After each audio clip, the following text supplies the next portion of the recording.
नमस्कार, मैं पूजा और अभी हम रेशिम बाग के इस एरिया में उपस्थित हैं। आप देख सकते हैं कि यहाँ पर कितनी तादाद में भीड़ हो रही है। अभी चुनाव प्रचार शुरू होने जा रहा है और इसी के बीच खुद योगी आदित्यनाथ महाराष्ट्र के नागपुर में आ रहे हैं। तो हम जनता से पूछते हैं कि क्या इस पर उनकी क्या राय है। बीजेपी के लिए बहुत अच्छे हमारे जो आज योगी जी आ रहे हैं, हिंदू धर्म को संगठित करने के लिए उनका जो योगदान है वो आज नागपुर में हमें दिखेगा ही। और सभी यहाँ के जो भी लोग हैं सब एक साथ आकर हमारे भारतीय जनता पार्टी की 6 सीटों जीत कर आएगी, ऐसा उद्बोधन आज हमको योगी जी करने वाले हैं। इसलिए सब आप देखिए पूरा माहौल योगी में हो जाएगा। आज हमारी भारतीय जनता पार्टी ने जो 10 साल काम किया है, केंद्र में किया है, महाराष्ट्र में किया है, और जनता तो जानती है पिछले टाइम लोकसभा में जो नैरेटिव उन्होंने किया कि संविधान बदल रही है, वो अब लोग जान चुके हैं कि ऐसा कुछ होने वाला नहीं है।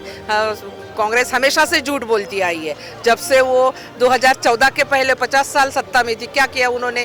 कुछ भी नहीं किया उन्होंने। बस उन्होंने क्या किया, अपने कॉलेजेस निकाले, अपने कारखाने निकाले, अपने बैंक निकाले, अपने संस्थाएं निकाली।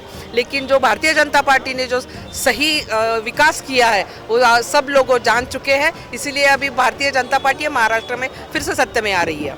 और एक मेरा सवाल है आपसे कि अभी हाल ही में राहुल गांधी जी नागपुर में आए थे, उनके पास संविधान की एक कोरी पंक्ति थी, तो उस पर क्या बोलेंगे? देखिए, उन्होंने जो लोगों को कोरी पर मतलब ये संविधान का अपमान उन्होंने किया है। वो हमें बोलते हैं कि हम संविधान बदलने वाले हैं, लेकिन संविधान का उल्लंघन अगर किसी ने किया है वो कांग्रेस ने किया है। देखिए, आप जब जानते होंगे कि भारतीय जनता पार्टी की सरकारें थी, उनको बड़तरफ करने का भी काम कांग्रेस ने किया है। 1975 में आनी बानी के टाइम पे भी उन्होंने संविधान का उल्लंघन बहुत जोरों से किया है, और वो हमें पे लांछन लगा रही है कि भारतीय जनता पार्टी संविधान बदलने वाली है। और राहुल गांधी बाहर देश में जाते हैं और बोलते हैं कि हम आरक्षण बंद करेंगे। तो आप ही जानते हैं कि कैसे राहुल गांधी कर रहे हैं। इसीलिए जनता राहुल गांधी को जान चुकी है और हमारे भारतीय जनता पार्टी के पीछे खंभीरता से उभी है। लाडली बहन योजना जो बीजेपी ने अभी हाल ही में चलाई है बहनों की सुरक्षा के लिए, तो इस पर क्या बोलेंगे? बहुत अच्छी योजना है। सभी महिलाओं को एकदम अपने पतियों पे निर्भर रहना पड़ता था, अब महिलाएं कुछ ना कुछ छोटा उद्योग भी कर सकती है या बच्चों की ज़रूरतें पूरा कर सकती है। एकदम बेस्ट योजना है। 70 साल तक इन लोगों का राज आया तो इन्होंने कोई योजना नहीं दी, और अब जब इन लोगों ने शुरू की तो ये बंद करने की सोच रहे हैं, तो ये गलत है। बहुत अच्छी योजना है, चलनी चाहिए। विरुद्ध पार्टी बोल रही है कि अभी इलेक्शन खत्म होने के बाद लाडली बहन योजना भी खत्म हो जाएगी, तो इस पे क्या बोलेंगे? नहीं, ये योजना बंद खत्म होती तो ये चालू ही नहीं होती। अब ये इन्होंने ये हाई कोर्ट में अपील की है कि ये योजना बंद करिए, और अभी ये भी बोल रहे हैं कि इनका एजेंडा है कि ये 3000 देंगे इलेक्शन में चुन के आने के बाद। अगर इनको देना ही था तो ये 70 साल सत्ता में थे, तब क्यों नहीं दी? अभी जब बीजेपी ने लाडली बहन योजना चालू की तो इनको क्यों ये हुआ? जब बोलते कि बंद कर देंगे और अभी बोलते कि हम भी चालू करेंगे, ये कौन सा न्याय ये है? तो कल नागपुर में प्रेस कॉन्फ्रेंस हुई थी जिसमें मीनाक्षी नटराजन ने बोला था कि अगर कांग्रेस की सत्ता आएगी तो उनको महिलाओं को जो अभी लाडली बहन का 1500 मिल रहा है उसके डबल मतलब 3000 मिलेंगे। नहीं, कांग्रेस की तो वो नीति है। कांग्रेस ने तो हमेशा महिलाओं को द्वितीय दर्जा दिया है, कभी उनका सम्मान नहीं किया। आज तक 60-70 सालों में कभी ना उनको प्रथम दर्जे में रखा। तो कांग्रेस की तो बात ही मत करिए। अभी हमने जब चालू किए, हमारे सरकार ने 1500 रुपये तो बोल रहे थे कि ये हम बंद कर देंगे हमारी सरकार आएंगी तो, और कैसे लूट लगाई है। और 4 बार वो यहाँ पे भी गए, कोर्ट में भी गए कि ये खारिज हो जाए करके ये योजना। और अभी हमारे नेता जब बात कर रहे हैं कि हम 1500 से लेके 2100 कर देंगे, तो अभी ये 3000, यानी ये कौन सा खजाना लूटने वाले हैं अभी? हाँ, ये कौन से खजाने से? अपने घर से तो नहीं दे रहे 3000 4000। हाँ, हम 15 से दे रहे तो इनके आँख में आ गया। हमारी बहनें कितनी खुश हैं, कितने उनके रोजगार चल रहे हैं। बेचारी जो गरीब है उनको 500 रुपये 5-5 रुपये का महत्व है। वो अपने बच्चों का स्कूल बैग, टिफिन, ये वो जो प्राथमिक ज़रूरतें हैं वो पूरी कर रही है। तो हमें हमारी सरकार पे नाज है, गर्व है, हमारा पूरा पाठिंबा है। देवेंद्र जी आगे बढ़ो, हमारे मोहन मते साहब आगे बढ़ो, हम उनके साथ हैं।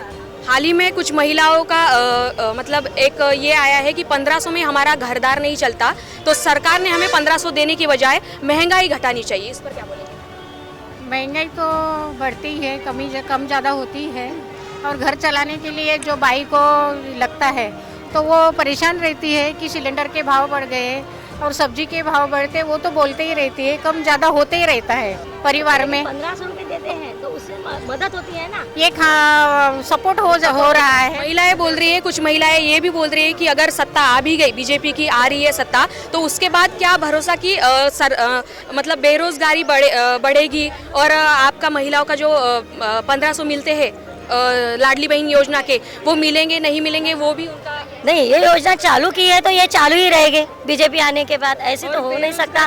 और बेरोजगारी का ये है तो वो तो योजनाएं आ ही रही है ना। मैं ये जो आरोप लगाया है बीजेपी पर कि ये लोग बाद में देंगे नहीं, पर बीजेपी आने वाली है हमारी, और हम इतना ये कर रहे हैं हम कार्यकर्ता लोग, क्योंकि बीजेपी जो बोलती है वो करके दिखाती है, और जो शब्द दिया वो जनता को वो पूरा शब्द पूरा करके वो योजनाएं जितनी भी अभी तक आई है, क्योंकि 70 साल से कांग्रेस का राज था, तब तक कुछ भी कोई भी योजना नहीं थी। लेकिन बीजेपी का राज जब से हमारे माननीय पंतप्रधान मोदी जी आए हैं 2014 से, जिन्होंने सब लोगों का ये ख्याल रखकर, यानी सबका भला चाहना चाहा, विकास चाहा, और पूरा देश यानी भारत को ऐसी जगह पे लेके गए हैं कि सब जगह उन्नति विकास ये हो रहा है हमारे भारत का, और लोगों का भला सोचना चाहा, और लोगों के लिए इतना योजना लाके, महिलाओं की योजना है, इतनी योजना है, सुकन्या योजना, बेटी बचाओ की एक योजना है, और आवास योजना, घर कुल योजना, उज्ज्वला गैस, बहुत योजना है, कांग्रेस के युग में नहीं थी ये। आप देख सकते हैं कि किस प्रकार से महिलाएं बात कर रही है कि अगर बीजेपी की सरकार आई तो महिला सुरक्षित रहेगी। घर काम में लाडली बहन के जो 1500 मिल रहे हैं वो और बढ़ेंगे, 2100 हो जाएंगे। कैमरामैन राजकुमार मोहड़ के साथ पूजा एरगोड़े की रिपोर्ट, लोकतंत्र मेरा, नागपुर से।